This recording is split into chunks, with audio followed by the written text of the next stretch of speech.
ठीक है, direct diagram में बता रहा हूँ।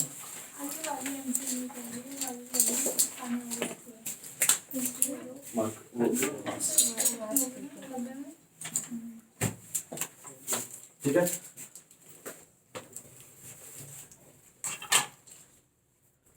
एक स्टार्ट से जी एक ग्लास लैब है, पिंक वाली, ठीक है। एक ग्लास लैब है, थिकनेस कुछ नहीं दे रखी, इसका म्यू कितना दे रखा है 1.5 दे रखा है। यहां से रे ऑफ लाइट आई है, और वो अगर आएगी तो थोड़ी सी बैंड हो जाएगी, जिसको हम लोगों ने क्या बोल दिया, आई बोल दिया। ये कैसे होगी, थोड़ी सी इस टाइप से बैंड हो गई, जाना तो उसको सीधा, लेकिन वो क्या हो गई, बैंड हो गई। ये चीज तो समझ में आती है, नहीं आती है, क्लियर है। उसके बाद ये बोल रहा है कि कहते हैं यहाँ पे जब ये इंसिडेंट कर रही है तो इंसिडेंट इस जगह जब वो इंसिडेंट कर रही है तो यहाँ पे क्या बना रही है, वो क्रिटिकल एंगल बना रही है, आईसी बना रही है। बात समझ में आती है। तो हमें बताना है यहाँ पे क्या बना है, आईसी, तो हमें बताना है वाला आई एंगल कितना होगा, ये हम लोगों को फाइंड आउट करना है। क्लियर है वाली चीज। तो भैया आईसी की वैल्यू कैसे निकलेगी, वो साइन आईसी है ना, sine IC is equals to 1 upon mu. तो साइन आईसी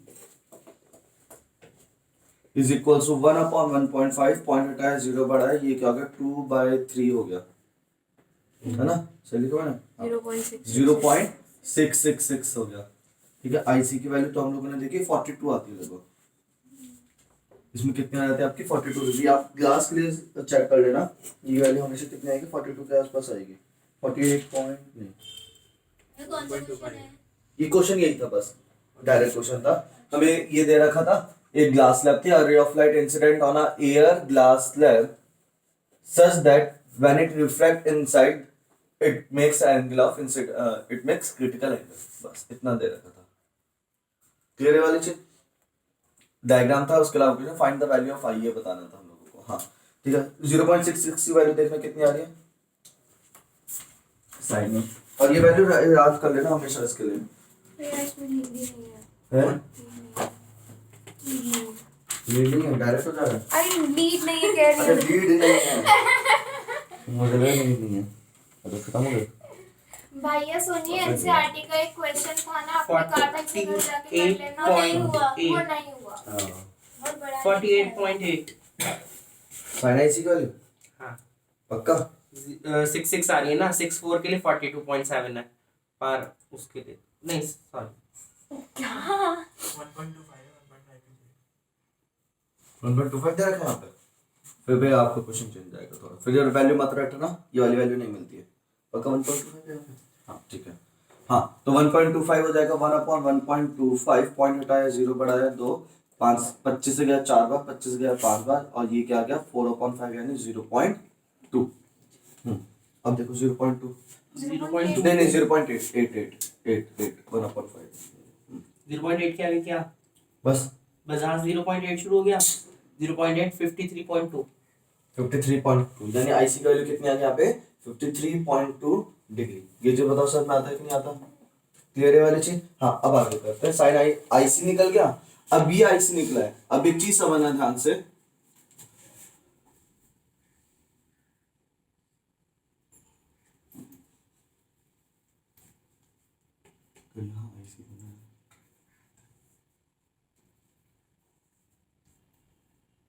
तो यहाँ पे भी आपका ये एंगल बनेगा, इस जगह क्या बनेगा आपका ये एंगल बनेगा, क्लियर है। अब मैथ्स चलेगी, यहाँ पे क्या बन गया आपका, कितना बन गया इस जगह 53.2। अगर ये 53.2 है तो उसके जस्ट नीचे वाला एंगल कितना हो जाएगा आपका 90 माइनस 53.2 यानी कितना हो जाएगा आपका 36.8 हो जाएगा, यानी angle R is equal to कितना हो गया 36.8 हो गया। अब हमें मालूम है इसका और इसमें क्या रिलेशन होता है, mu is equal to sine I upon sine R. Mu की वैल्यू कितनी दे रखी है आपको 1.25 is equal to sine I कितना दे रखा है आपको निकालना है, और साइन आर साइन 36.8 की वैल्यू हम देख लेंगे। आंसर करके आपको क्या निकल जाएगा, आई की वैल्यू निकल जाएगी। क्लियर है वाली चीज, ठीक है। कैलकुलेशन करते रहना अपने आप हो जाएगा। नेक्स्ट क्वेश्चन नोट करना चाहे नोट कर लो आप लोग। सेकंड पार्ट में क्या करना है, हम लोगों ने क्या किया, रिफ्रैक्टिव इंडेक्स का फॉर्मूला लगाया, mu equals to sin i upon sin r। ये वाला एंगल r होता है ना, ये इंसिडेंट एंगल है, ये वाला एंगल क्या होगा, एंगल r होगा। i और r मतलब i और r में क्या रिलेशन होता है, म्यू का रिलेशन होता है। तो वही चीज हम लोगों ने लगा दी, sin i upon sin r is equals to mu, और म्यू कितना दे रखा है आपको 1.25 दे रखा है। तो sin i निकल जाएगा। हाँ sin i निकल जाएगा और उससे i की वैल्यू निकलेगी। 38 39 ये जो जितने भी क्वेश्चंस है ना, अभी आप समझते रहो, क्वेश्चंस मैं आपको भेज दूंगा बाद में, ठीक है ये वाले और आप लोग भी सब लोग क्वेश्चन ट्राई करो घर पे, जो भी बुक है जैसी भी बुक है, ठीक है। The diameter of a glass slab is 15 centimetre, beam of light strikes the sphere, ठीक है। अच्छा फिगर नहीं है इसमें, ठीक है। देखो क्वेश्चन फिर आप लोग जल्दी से।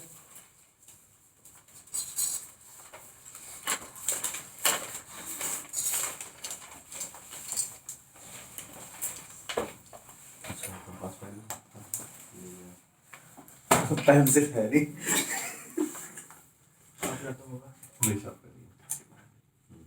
लिखो the diameter of a glass sphere, the diameter of a glass sphere is 15 centimeter, 15 is 15 centimeter, 15 centimeter, full stop। A beam of light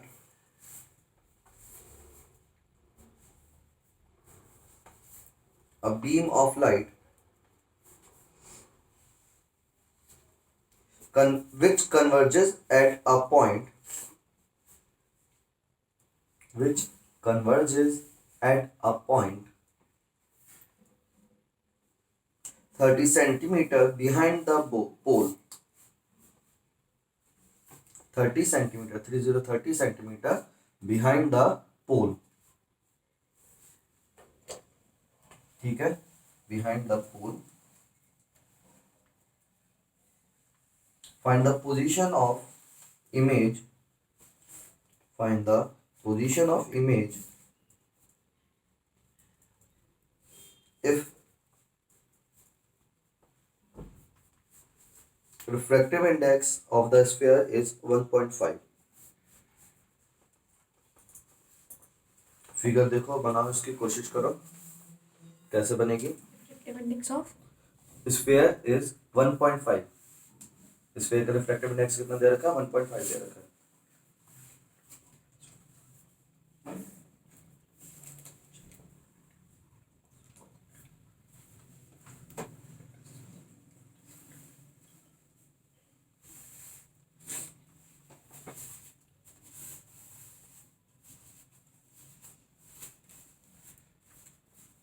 भैया बिहाइंड द पोल मतलब इस साइड बनेगी। हाँ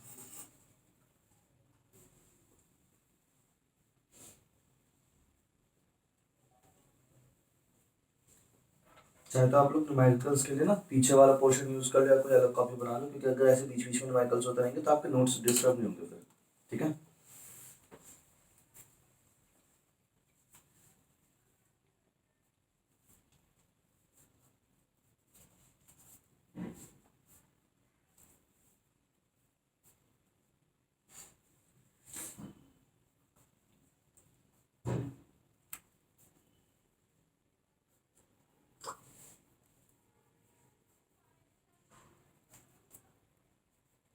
ये जो बीम ऑफ लाइट है ये कन्वर्ज हो रही है। कहाँ से आई है लाइट? बीम ऑफ लाइट मतलब इस टाइप से आ रही है, इसका क्या आ रही है, और कन्वर्ज कहाँ पे हो रही है, 30 सेंटीमीटर बिहाइंड द, तो ग्लास स्क्वायर का तो कुछ दे ही नहीं रखा इसमें। क्यों नहीं दे रखा, डायमीटर दे रखा the diameter of a glass sphere, beam of light glass के अंदर से बाहर से। बाहर से अगर नहीं बोला जाता तो आप एयर से मानोगे। एक ग्लास स्फीयर है, उसमें बीम ऑफ लाइट आ रही है और वो कहाँ पे मीट कर रही है, आपके इसके पोल से, मतलब माना आपके ग्लास स्फीयर है, ठीक है, यहाँ पे लाइट आ रही है और वो जो लाइट आ रही है वो कहाँ कन्वर्ट कर रही है आपकी, इस तरह से कन्वर्ट कर रही है, इससे ये वाली चीज क्या होगी, यहाँ पे पोल हो गई, पोल से 30 सेंटीमीटर दूर आपकी क्या हो रही है, कन्वर्ज हो रही है। बात समझ में आती है। तो पक्का देखो, पहली बात तो अगर ये ऐसा है तो यहाँ पे क्या हो जाएगा, इसका सी यहाँ पे आ जाएगा, एक तो पहली बात, ये वाली जो सरफेस होती है, हाँ भैया सब बताओ, ये वाली सरफेस कन्वर्जिंग होती है कि डाइवर्जिंग होती है? कन्वर्जिंग होती है। मतलब अगर ये बीम ऑफ लाइट ऐसे आ रही है तो इसका मतलब ये जो है कन्वर्ज कहीं यहाँ कहीं करेगी, पहले कहीं करेगी। भैया 30 सेंटीमीटर मतलब ये तो वो है जब आपका पूरा का पूरा ऐसे जा रहा है। मतलब अगर ये बोल रहा है कि एक रे ऑफ लाइट है जो कन्वर्ज कहाँ करती है आपकी, 30 सेंटीमीटर दूर कन्वर्ज करती है आपकी। एक बार क्वेश्चन पढ़ो, ठीक है। और लेकिन क्या कहता है, ग्लास स्फीयर की वजह से वो कहीं कन्वर्ज पहले कर रही है, हमें ये बताना है वो पहले कहाँ कर रही है, वो उस चीज का हमें फाइंड आउट करना है। देखो एक बार क्वेश्चन फिर से। हाँ तुम क्या बोल रहे हो? अपोजिट डायरेक्शन में 30 सेंटीमीटर पे यू की वैल्यू गलत ली होगी।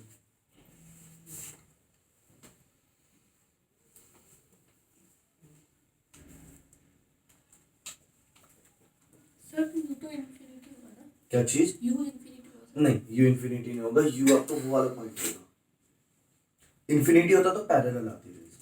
30 सेंटीमीटर डायमीटर तो इसका दे रखा है 15। हाँ डायमीटर 15 दे रखा है, तो रेडियस क्या होगी 15/2 7। और u की वैल्यू क्या हो जाएगी 30। ये चीज हम लोग पहले भी देख रखी है। अगर आपकी मान लो रेज कहीं से, मतलब मान लो ये आपका रेज ऐसे कहीं से आ रही है, तो हम लोग ये मानते हैं जहां पे मीट कर रही है ना, अगर इसके बिना, सुनो ध्यान से, अगर ये ग्लास के बिना ये जहां पे मीट करेंगी, हम लोग ये मान लेते हैं कि ऑब्जेक्ट यही है, यहीं से रेज निकलती हुई आई है, तभी वो आपकी कन्वर्ज हुई है, ये हम लोग मान लेते हैं, है ना। तो ये वाली चीज आपको क्या हो जाता है, जहां पे कन्वर्ज करती है rays in the absence of sphere, वही चीज क्या बन जाता है आपका, यू बन जाता है। इसमें लाइट कैसे कर रही है, इस जगह मीट कर रही है, अगर ग्लास स्फीयर ना हो, ठीक है। तो यानी यहां से लेकर पोल से लेकर ये वाली डिस्टेंस क्या बन गई आपकी, यू बन गई है। ये चीज क्या है आपका, यू इक्वल टू कितना दे रखा है आपको, 30 सेंटीमीटर। लेकिन हुआ क्या, ग्लास स्फीयर की वजह से ये कुछ पहले ही मीट कर गए। अब वो हमें भी पता, अब पता चला है कि पहले मीट करेगी बाद में मीट, क्योंकि हमें मालूम है कि किस नेचर का होता है आपका, कन्वर्जिंग नेचर का होता है। अगर रेज ऐसे नहीं है तो थोड़ा सा इस टाइप से आपके निकल जाएंगे। भैया मैंने व्यू 30 लिया है। अभी बता, है ना, ये चीज समझ में आती है। अब हमें ये बताने कि इसकी v की वैल्यू क्या होगी। फॉर्मूला कौन सा लगेगा इसमें, फॉर्मूला कौन सा लगेगा, कर्व सरफेस, स्फेरिकल सरफेस, हाँ म्यू1 वाला। ऑब्जेक्ट का है इसका, म्यू1 में कि म्यू2 में, म्यू1 में, तो v माइनस यू, अब रुक जाएगा ना, v माइनस यू फॉर्मूला रहता है और यहाँ पे r रहता है। u के ऊपर क्या जाएगा म्यू1, तो यहाँ पे क्या जाएगा म्यू2, तो यहाँ पे क्या जाएगा म्यू2 माइनस म्यू1। ये फॉर्मूला मैंने ऐसे याद करा, ऐसे याद करना आपको। ऑब्जेक्ट क्या, v माइनस 60, अभी देखता हूँ, माइनस 60 तो नहीं होगा, भैया 10 ठीक है। अब r की वैल्यू प्लस में लिया माइनस में, भैया ये जो मीडियम होता है वो म्यू2 होता है, हाँ जी, सॉरी ये जो मीडियम होता है वो म्यू1 होता है। मीडियम म्यू2 होता है, मीडियम क्या होता है आपका, म्यू2 होता है, ठीक है। अब सारी वैल्यू लगाएंगे, r की वैल्यू क्या हो जाएगी, इसके लिए r उस साइड है, यानी प्लस या माइनस, पॉजिटिव पॉजिटिव की 15/2, 7.5। ठीक है, 7.5 लिख लो इसको। ये चीज बताओ समझ में आता है कि नहीं आता, क्या नाम है, श्रद्धा तुम्हें समझ में आ रहा है, ठीक है। और u की वैल्यू कितनी रहेगी इस केस में, u आपका वो है 30, लेकिन उस साइड है तो प्लस का लिया जाएगा, प्लस का 30 सेंटीमीटर। क्लियर है वाली चीज। म्यू2 की वैल्यू कितनी दे रखी है 1.5, म्यू1 क्या है आपका एयर है तो उसकी वैल्यू 1 हो गई, और यहाँ से आपको किसकी वैल्यू निकालनी है, v की वैल्यू निकालनी है। वैल्यू इसके अंदर पुट करो और बताओ जल्दी से v की वैल्यू क्या आती है। ठीक है तुमने, हाँ क्या प्लस का 10 सेंटीमीटर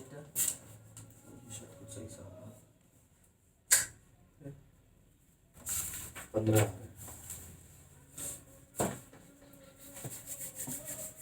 तुम्हारी कैलकुलेशन है कॉन्सेप्ट, कॉन्सेप्ट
इसका 15।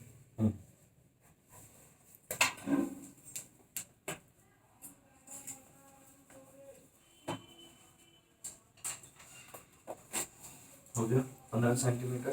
तुम्हारा क्या नाम है बंधु? रवि। हाँ रवि, करो करो शाबाश।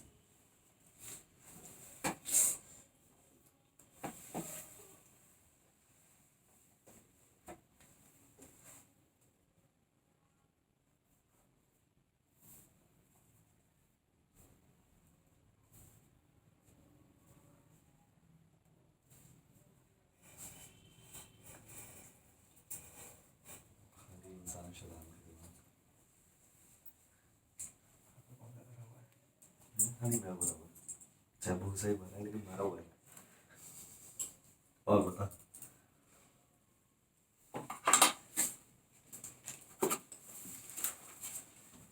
यहाँ तक समझ में आता है? हो गया? हो गई calculation?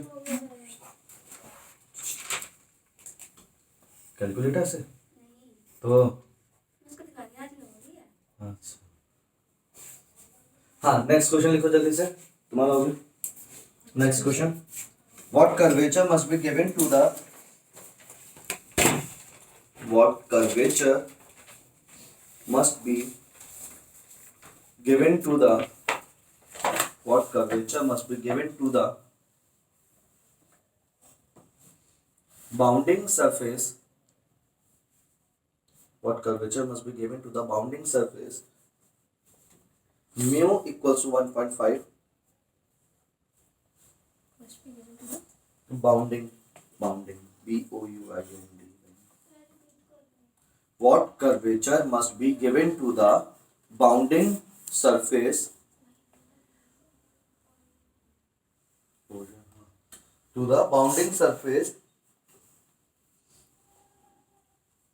mu equals to 1.5 for virtual image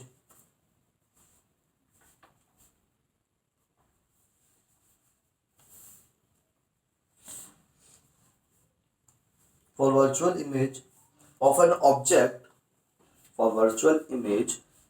an object in the medium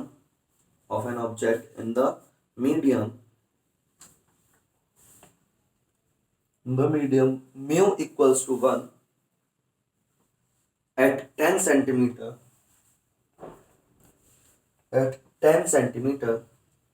to be formed at 10 centimeter to be formed at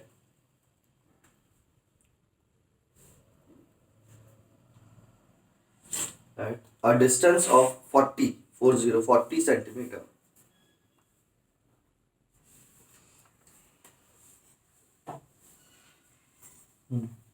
करो।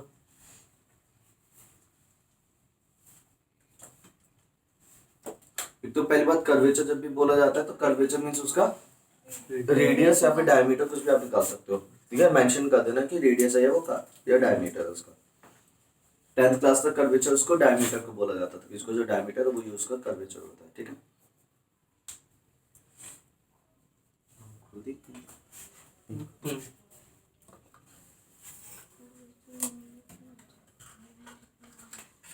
बस लैंग्वेज घूमेंगे, वैसे क्वेश्चन इजी है।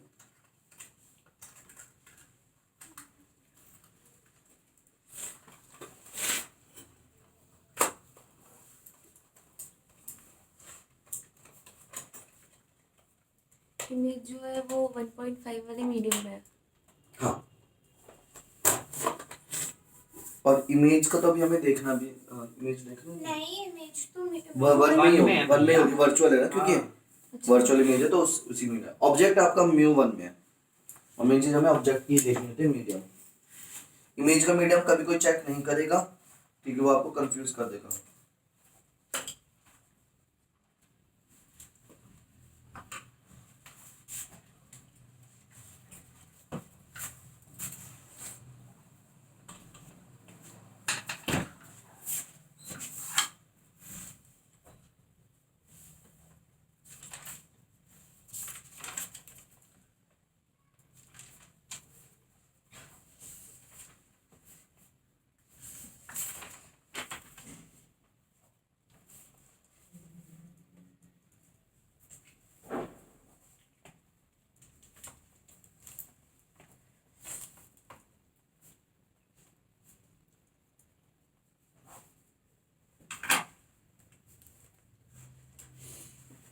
भैया ये ऑब्जेक्ट कौन से मीडियम में है? ऑब्जेक्ट वन मीडियम में, वन में ना? और इमेज भी इमेज वर्चुअल बने तो इसी में बन जाएगी। तो म्यू टू म्यू वन का मत पूछने के लिए, यहाँ पे भी म्यू वन आएगा। फिर नहीं। हाँ है ना, यहाँ पे आपको इस उसको कभी देखना नहीं, आपको यू को देखना है, यू हमेशा mu one 8 centimetre 8 plus minus plus plus 8 8 तो आ रहा है माइनस है प्लस आ रहा है प्लस ही आ रहा है। कन्वर्जिंग उन्होंने बोल दिया एज आर इज पॉजिटिव तो it is a convex surface. Converging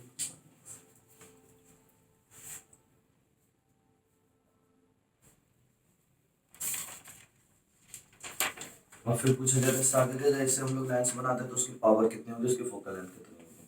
virtual image converging हाँ जी, हाँ केस करें हम लोग, केस करें हम लोगों ने कॉन्वेक्स में, कन्वर्जन में आपका वर्चुअल इमेज भी बनती है। ये वाला वर्चुअल दोनों केसेस देखे हैं।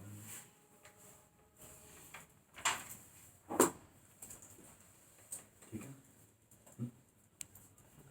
क्या नहीं सही है, यू वी सब वैल्यू लगा दो। आर की वैल्यू क्या आएगी, पॉजिटिव नेगेटिव, आपको लेने की जरूरत नहीं है। अगर आर की वैल्यू पॉजिटिव आ रही है उसका मतलब उसकी रेडियस उस साइड है, आर की वैल्यू नेगेटिव आ रही है तो इसका मतलब उसकी रेडियस इस साइड है। और वही आपको बता देगा कि आपका कॉन्वेक्स है कि कॉन्केव है। सर इसमें सब पॉजिटिव नहीं है। इसमें यू नेगेटिव आएगा, वी भी नेगेटिव आएगा क्योंकि वर्चुअल इमेज है ना, कि आपसे ऑब्जेक्ट इस साइड है, ठीक है, इमेज भी इस साइड है क्योंकि वर्चुअल है, वर्चुअल इमेज ऑब्जेक्ट की तरफ ही बनती है, यानी यू भी नेगेटिव हो गया, वी भी नेगेटिव हो गया। क्लियर है वाली चीज, म्यू टू म्यू वन की कोई बात नहीं है, आर का साइन आपको लगाना नहीं है। सर आगे 8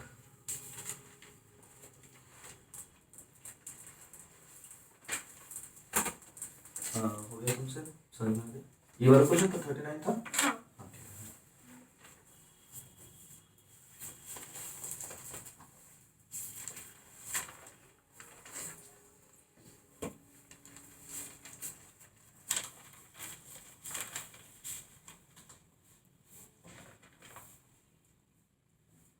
किसी भी कोई ना कोई साइड बुक है या नहीं है? आपसे प्रदीप और कोई है side book? Millennium physics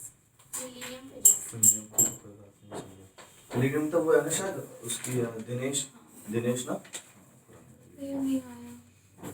last year तो उसके पास 13.3 सेंटीमीटर फोकल लेंथ। तो वैल्यू फॉर्मूला लगा, हाँ फिर क्या परेशानी? 13.3 नहीं तो 4 आया आई मीन रेडियस 4 आई। नहीं 8 आएगा। किसका है चाहे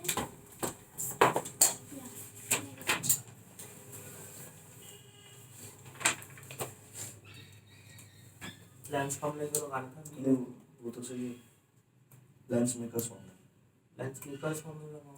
1 f equals to to minus 1 मैंने लेंस फॉर्मूला लगाया। नहीं लेंस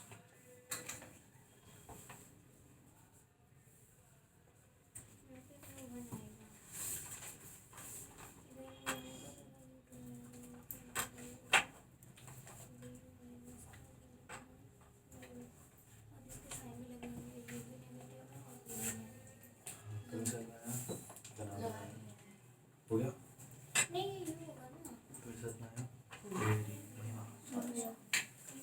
1.5 माइनस ठीक है 1.5 अपॉन 40 माइनस का 1 अपॉन और v की वैल्यू भी माइनस में लो। अच्छा ठीक है ले लिया, ठीक है शाबाश है जी। 8 सेंटीमीटर 8 सेंटीमीटर अभी देखते हैं तो 1 अपॉन 8 सेंटीमीटर ना, मीटर में कर लो। और डायरेक्टर पावर निकालना इसकी, डायरेक्टर में सही आ रहा है वैसे, जीरो को चेक करो थोड़ा सा।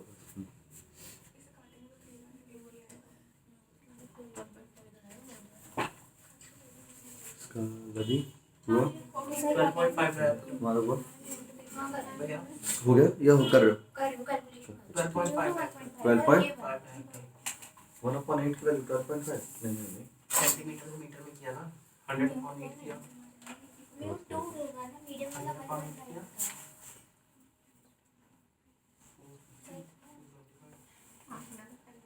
अच्छा हाँ ठीक है सही है। हाँ जी क्या नाम है तुम पे कोई साइड बुक उसमें ही नहीं कौन सी SLF नई वाली है उसमें रे है ही हाँ नहीं। उसमें एक चैप्टर रे ऑप्टिक्स ही नहीं है उसमें हमारे में हाँ ये है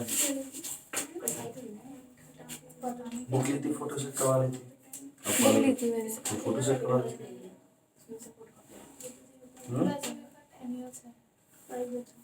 तो मुझे साथ में देना, मैं तुम्हें उस चैप्टर के पूरा करवा दे दूंगी। तुम्हारे पास कोई साइड बुक नहीं हाँ तुम्हारे पास तो मुझे साथ में देना, मैं इस चैप्टर के अच्छा बारे मैं में सब बोल रहा हूँ लेकिन मेरे पास 10 इयर्स है 10 years है मतलब ऑल इन वन क्या एग्जाम आइडिया है आगे है ऑल इन वन ठीक है बढ़िया शाबाश हाँ जी हो गया ये वाला क्वेश्चन या नहीं हुआ नहीं हुआ लवी हो गया कैलकुलेशन मिस्टेक हो रही है। कैलकुलेशन मिस्टेक हो गया ठीक है कोई बात नहीं कैलकुलेशन पे खुद ध्यान देना अभी देखो इसके अंदर आगे का जो पार्ट है वो कुछ नया है इसमें बोला गया calculate the first focal length and the second focal length बात समझ में आती तुमसे हुआ तुमसे पता नहीं उसका आंसर नहीं आया। एक बात देखो फिर तुम लोग म्यू2 की वैल्यू कितनी है 1.5 माइनस 1 अपॉन आर की वैल्यू हम लोगों को निकालनी है म्यू2 की वैल्यू 1.5 अपॉन वी की वैल्यू कितनी आ गई माइनस का 40 10 माइनस का 40 सही लग रही है ठीक है माइनस म्यू1 अपॉन इसकी वैल्यू क्या है माइनस का 10 माइनस माइनस मिलकर प्लस हो गया इसको हटा दिया माइनस ऊपर पहुंच गया तो 1 है। हाँ म्यू1 आपका 1 दे रखा है ठीक है इसके वैल्यू यहाँ से आ गया आपका 0.5 आ गया 0.5 अपॉन आर और यहाँ से क्या आ गया इन दोनों का एलसीएम लेंगे तो कितना आएगा 40 आ जाएगा और ये तो माइनस का 1.5 ही रहेगा फिर और यहाँ पे क्या आएगा प्लस का 4 में से 1.5 जाएगा तो कितना आएगा 2.5 जाएगा माइनस का अपॉन 40 यहाँ पे प्लस का प्लस का और यहाँ पे 0.5 अपॉन आर आ गया इस पॉइंट से ये पॉइंट हटा ठीक है और आपकी आर की वैल्यू क्या आ जाएगी 540 800 अपॉन 25 आर की वैल्यू कितनी आ गई है R is equal to 5 into 40 upon 25 5 से 5 5 से 8 आर की वैल्यू कितनी आ गई है 8 सेंटीमीटर राधे सर में आता है सबको क्लियर वाली चीज अब देखो एक चीज समझना ध्यान से अब हमसे क्या बोला गया इसकी फर्स्ट फोकल लेंथ और सेकंड फोकल लेंथ हम लोगों को बतानी है इस सरफेस की क्या बतानी है first focal length and second focal length बतानी है ठीक है अब फर्स्ट फोकल लेंथ कौन सी होती है सेकंड फोकल लेंथ कौन सी होती है किसी को कुछ मालूम है हाँ फर्स्ट फोकल लेंथ वो वाली होती है जिसमें एफ से निकल के पैरेलल होगी और सेकंड फोकल लेंथ में जिसमें पैरेलल होके एफ पे करनी होगी याद है कुछ फर्स्ट प्रिंसिपल फोकस और सेकंड प्रिंसिपल फोकस जो हम लोगों ने कॉन्वेक्स और कॉन्केव लेंसेज की बताई थी हम लोगों ने ठीक है कि हम लोगों ने बोला था प्रिंसिपल फोकस भी दो तरीके के होते हैं अगर पैरेलल होके वो मीट कर रही हैं तो उसको हम लोग क्या बोलेंगे सेकंड फोकस बोलेंगे और अगर एक ऐसी पॉइंट जहां से रेज निकलने के बाद अपने आप वो पैरेलल हो जाए उसको हम लोग क्या बोल देते हैं सेकंड फर्स्ट फोकस बोल देते हैं आपकी फर्स्ट फोकस होती है और ये क्या रहती है आपकी सेकंड फोकस होती है इन्होंने लेंस के लिए डेफिनेशन लिखवाई थी हम लोगों ने लेंस के लिए लिखवाई थी लेकिन अब ये यही चीज इसके लिए पूछा है कि इस सरफेस के लिए बताओ फर्स्ट फोकल लेंथ कितनी होगी और सेकंड फोकल लेंथ कितनी होगी यहाँ तो बताओ समझ में आता है कि नहीं आता ठीक है तो अब इस चीज को कैसे समझेंगे वो समझो कॉन्सेप्ट समझ में आया फर्स्ट फोकल लेंथ और सेकंड फोकल लेंथ का साथ ही तुम्हें समझ में आया क्लियर है वाली चीज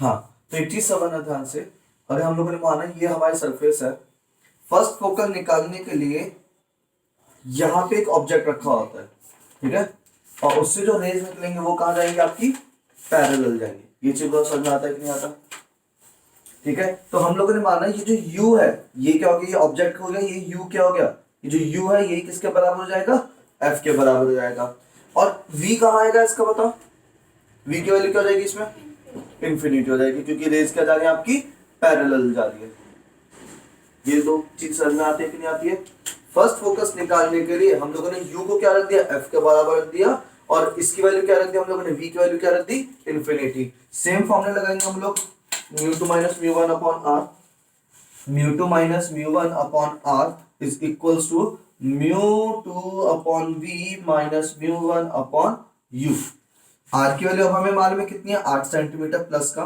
mu2 की वैल्यू 1.5 mu1 की वैल्यू -1 mu2 की वैल्यू कितनी है आपकी 1.5 और v की वैल्यू क्या हो गई infinity and something upon infinity is 0 minus का mu1 कितना हो गया 1 अपॉन ये कितना हो गया आपका f इसकी वैल्यू हम लोगों को निकालनी है आती है बात सर में, ये रे वाले से इस तरह यहाँ से आपका क्या निकल जाएगा, एफ की वैल्यू निकल जाएगी। सिमिलरली सेकंड फोकस आप लोग निकालो,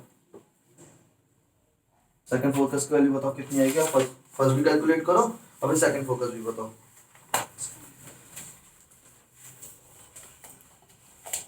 हाँ भैया रवि सर में ये वाला कॉन्सेप्ट,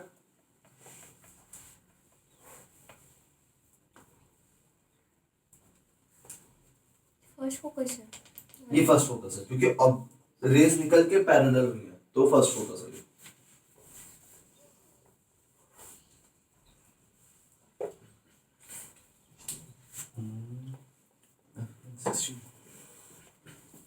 माइनस प्लस माइनस आएगा फर्स्ट फोकस, हाँ भैया माइनस आ रहा है। अरे माइनस माइनस 16। और वैसे भी आना भी चाहिए है ना। यहाँ पे यू का साइन नहीं लगेगा, यहाँ पे यू का साइन नहीं लगेगा क्योंकि यू की वैल्यू हम लोगों को नहीं मालूम है।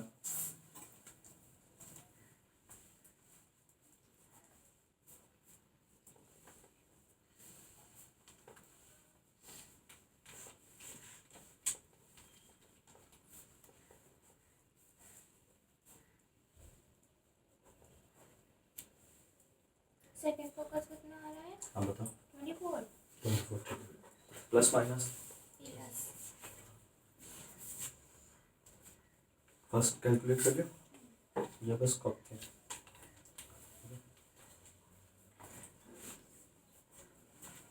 So कितना आ रहा है फर्स्ट फोकस? फर्स्ट 16 सेकंड 24 और बताओ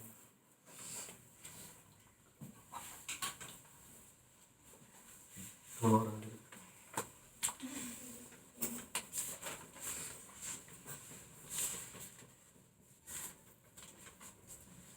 तो रे ऑप्टिक्स नहीं है तुम्हारी बुक्स में या फिर वो नहीं है उसमें, क्या बोलते हैं, रे ऑप्टिक्स ही नहीं है, रे ऑप्टिक्स ही नहीं है या फिर रिफ्लेक्शन नहीं है, रे ऑप्टिक्स है ही नहीं। रे ऑप्टिक्स ही नहीं है। भैया और जो नेट जो नेट पे कॉपी जो मिल रही है एसएलआर की उस पे है रे ऑप्टिक्स, मालूम है किसी को?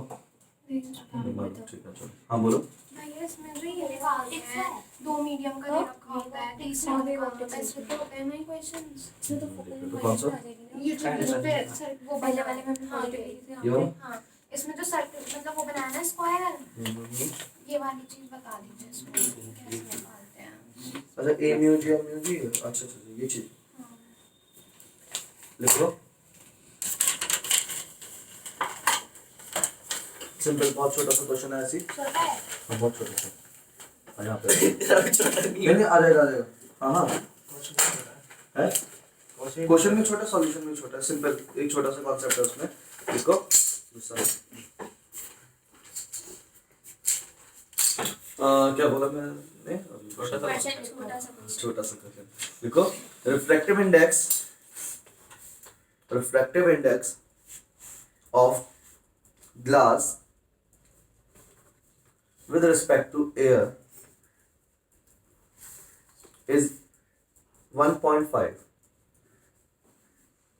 ठीक है, whereas refractive index of water with respect to air is 1.3. Calculate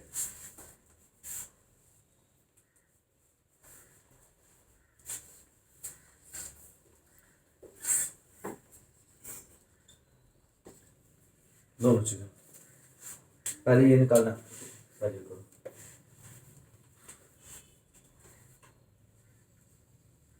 अभी सोच के रखो कि मैं पूछूंगा अभी, इसको बोलते हैं बता, इसको क्या बोलेंगे विद रिस्पेक्ट टू, क्या रिफ्रैक्टिव इंडेक्स बोलेंगे वो मुझे मालूम है, of glass with respect to water है, water with respect to glass है, ये बताओ।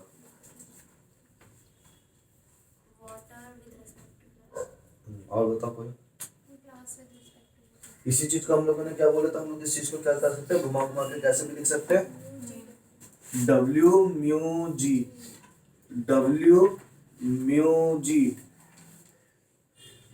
डब्ल्यू म्यू जी ये सारी चीज इसी की नोटेशन है। ये चीज बताओ समझ में आता है कि नहीं आता है ना। तो ये चीज क्या होता है, refractive index of glass with respect to water. हमेशा मतलब जो यहाँ पे लिखा होगा उसको बोलना पहले है, बोलते टाइम हम क्या ध्यान रखेंगे, इसको पहले बोलना है, इसको बाद में बोलना है। लेकिन होता उल्टा है, लाइट आती कहां से है, वाटर से ग्लास में आती है ना। और इसका फॉर्मूला क्या बन जाएगा है ना, ये क्या आपका refractive index of glass with respect to water है ना, तो इसका फॉर्मूला क्या बन जाएगा, mu G upon mu W. ये जो समझ में आता है। और ये म्यू जी एक्चुअली में क्या है, म्यू जी ए है, और ये म्यू डब्ल्यू क्या है, म्यू डब्ल्यू ए है। याद है समझ में आया। तो इसी चीज को अब हम लोग ऐसे भी ले सकते हैं, देखते रहना, mu G upon mu A upon mu W upon mu A. ये चीज समझ में आती है, क्लियर है वाली चीज। बस इस चीज को नोट कर लो, मैंने ये फर्स्ट वाले में 1.1 होगा। हाँ 1.5 सेकंड वाले में 0.8। ठीक है, आंसर नहीं है। कुछ और इनर फ्रैक्शन में छोड़ा 4/3 और नहीं कुछ और 9/8 है एक का आंसर, इसका बनेगा 1.1 हाँ भैया सर में ये वाला कॉन्सेप्ट सबको नहीं आगे है ना। ये चीज नोट कर लेना, ये ऐसे ब्लैक ब्लैक वाला कैसे हुआ? क्या चीज, इसमें बस आप वैल्यू लगा देंगे। म्यूजिक की वैल्यू हमें दे रखी है विद रिस्पेक्ट टू एयर 1.5, अच्छा और म्यू वाटर एयर की वैल्यू दे रखी है 1.3, दोनों वैल्यू लगा देंगे, आंसर आ जाएगा इसमें। ठीक है, इसको नोट कर लो जैसे भी करना है आप लोगों को।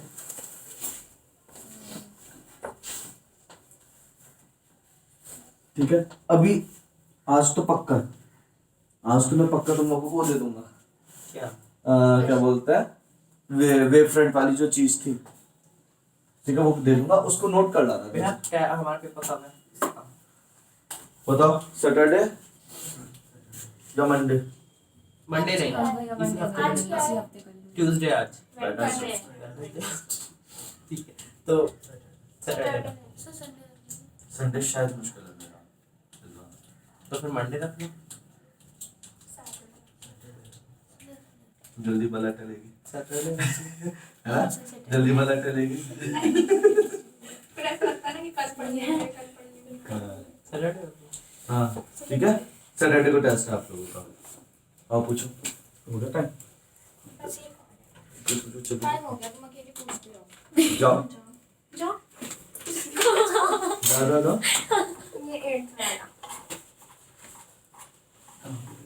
लिखो क्वेश्चन। बड़ा है क्या?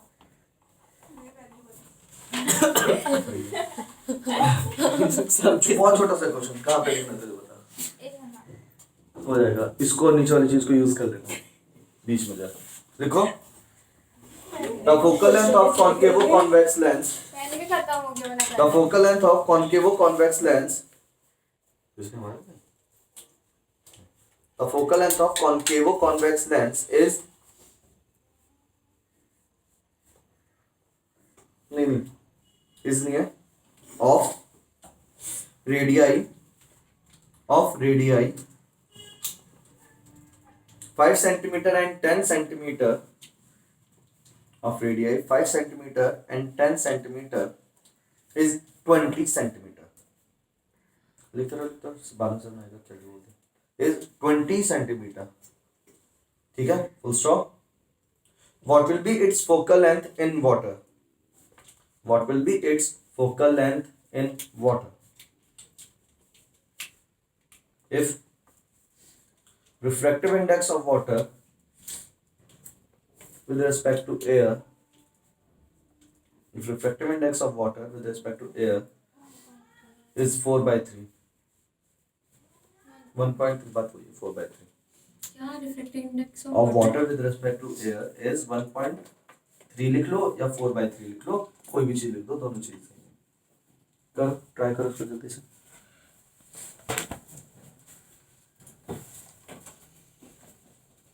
ऐसा वाला होता है वो, हाँ मेन तो यही है, कॉनकेव ऐसे ही होता कॉन्वेक्स। है। आप खुद सोचो कॉनकेव कॉन्वेक्स कैसे बनेगा, कोनों से पतला होगा कि कोनों से मोटा होगा, मोटा होगा। दोनों से मोटा होगा। कोनों से पतला होगा। कॉनकेव कॉन्वेक्स, कॉनकेव कॉन्वेक्स, मतलब मेन क्या है, कॉन्वेक्स है। और कॉन्वेक्स क्या होते हैं, कोने से पतले होते हैं और बीच से क्या होते हैं आपके मोटे होते हैं, ठीक है। तो क्या बोलते हैं इसका, कॉन्वेक्स तो ऐसे ही बनता है। और इसका जो इधर वाला सरफेस है वो क्या हो जाएगा, कॉनकेव, मतलब वो इधर से क्या होगा, गड्ढे की तरफ होगा अंदर, तो चांद की शेप बन जाएगी। बात समझ में आती है। इन दोनों की रेडियस कितनी कितने दे रखी है, 5 सेंटीमीटर और 10 सेंटीमीटर। मतलब इसकी आर कितनी दे रखी है आपको, R1 जो है वो है माइनस का नहीं, इधर तो प्लस आएगा, प्लस का 5 सेंटीमीटर। और R2 कितनी दे रखी है, प्लस का 10 सेंटीमीटर। हाथ हाथ वाले लगाते रखना। और म्यू ग्लास हम लोगों को नहीं मालूम, हमें जरूरत नहीं। हाँ बोलो, क्या बोल रहा, यहाँ तक समझ में आता है। और इस चीज की जो फोकल लेंथ है वो कितनी दे रखी है हम लोगों को, 10 सेंटीमीटर 20 सेंटीमीटर। लैंग्वेज समझ में आ गई। रेडियस इसकी फोकल लेंथ में करेंगे क्या, हाँ जी, इस वाली फोकल लेंथ 20 का करेंगे क्या हम, करेंगे, बहुत कुछ करेंगे। हाँ, यहाँ तक समझ में आता है। अब हमसे बोला गया इस वाली चीज को हम लोगों ने किस में डिप कर दिया, पानी के अंदर डिप कर दिया, तो बताओ इसकी फोकल लेंथ क्या हो जाएगी। तो अभी हम लोग को इस चीज में, अभी बाहर क्या है, एयर है, बात समझ में आती है। तो हम लोग इसका फॉर्मूला लेते हैं 1/f equals to -1 1/r1 - 1/r2, ये होता है ना फॉर्मूला। और यहाँ पे क्या लिखा जाता है, μ2/μ1, मतलब μ2 वो होता है मीडियम अंदर, मतलब जो ग्लास होगा, और बाहर जो है वो μ1 होगा। ये चीज सबको समझ में आती है। μ2 क्या यहाँ पे ग्लास है और μ1 क्या यहाँ पे एयर है। तो इस हिसाब से हो जाएगा फॉर्मूला, समझ में आता है। इसमें से आपको इसकी वैल्यू पता चल जाएगी, म्यूजिक है ना, म्यूजिक वैल्यू आ जाएगी। समझ में आता है सबको, कॉन्सेप्ट समझ लो, ट्राई घर पे कर लेना। यहाँ तक पता चल रहा है, इससे क्या आपको पता चल जाएगा, आपको म्यूजिक पता चल जाएगा। अब हम लोगों को करना क्या है, इसी चीज को पानी के अंदर डिप करना है। तो जब पानी के अंदर डिप करेंगे तो इसकी वैल्यू 1/f डैश हो जाएगी। यहाँ पे क्या लिखा जाएगा, μg/μ वाटर -1 1/r1 - 1/r2। भैया ध्यान रखना, इस चीज का कोई यूज नहीं है आपको शायद, ठीक है शायद होगा है भैया, म्यूजिक भी निकालना पड़ेगा ना। हाँ, तो ये सब वैल्यू आप यहाँ से म्यूजिक निकाल देना, उसमें पुट कर देना, तो वहां से f डैश की वैल्यू हो जाएगी। इस टाइप के क्वेश्चन आते हैं। तो अच्छा मुझे ये बताओ, बस एक मिनट ना, एक मिनट, ये बताओ, ये आपका इसकी फोकल लेंथ बढ़ जाएगी या कम हो जाएगी, अगर बाहर का मीडियम डांसर हो जाएगा तो कम हो जाएगी। जैसे जैसे बाहर का फोकल लेंथ बढ़ता रहता है, बाहर का मीडियम बढ़ता रहता है, रिफ्रैक्टिव इंडेक्स, फोकल लेंथ कम होने लगती है। अगर बाहर का रिफ्रैक्टिव इंडेक्स अंदर वाले से ज्यादा ही हो गया तो उसका नेचर क्या हो जाता है, जस्ट उल्टा हो जाता है, ठीक है। हाँ बोलो बोलो। सेकंड केस में ढूंढना जरूरत है R1 और R2 की। हाँ होगी, क्योंकि एक्चुअली हमें 1/f डैश की वैल्यू निकालनी है ना, ठीक है। फिर क्या आपको भैया नीचे कैसे चेंज करो, नीचे, क्योंकि जैसे जैसे आपने नीचे ये कम है, ये वाला एयर बाहर वाला मीडियम चेंज होता रहता है, ये वैल्यू बढ़ेगी बढ़ेगी बढ़ेगी, तो ये वैल्यू कम होगी कम होगी कम होगी, और जैसे पूरी वैल्यू कम होगी तो 1/f की वैल्यू 80 सेंटीमीटर होगी क्या, अजी माइनस का, 80 और होगा। मेरा 80 बढ़ता जाता है, माइनस का नहीं आया उन्होंने माइनस नहीं लिखा होगा, कोई टेंशन नहीं। भैया, इन्होंने दोनों रेडियस भैया माइनस का आएगा भी नहीं, नो इस टाइप से ले लिया, उल्टा ले लिया होगा इसलिए। ये भैया वही वाला क्वेश्चन है जो आपने हमें कराया एक दिन, एक बार इसमें कराया। वो पंगा पड़ा था, हाँ। फिर माइनस वाला। तो कोई टेंशन वाली बात नहीं, चलेगा। वो आप फिगर बना देना तो समझ जाएगा। अगर बाहर का मीडियम बढ़ता रहता है तो अपरेंट डेप्थ ज्यादा होती रहती है, सॉरी कम होती रहती है। हाँ जाओ, हो गया, ठीक है।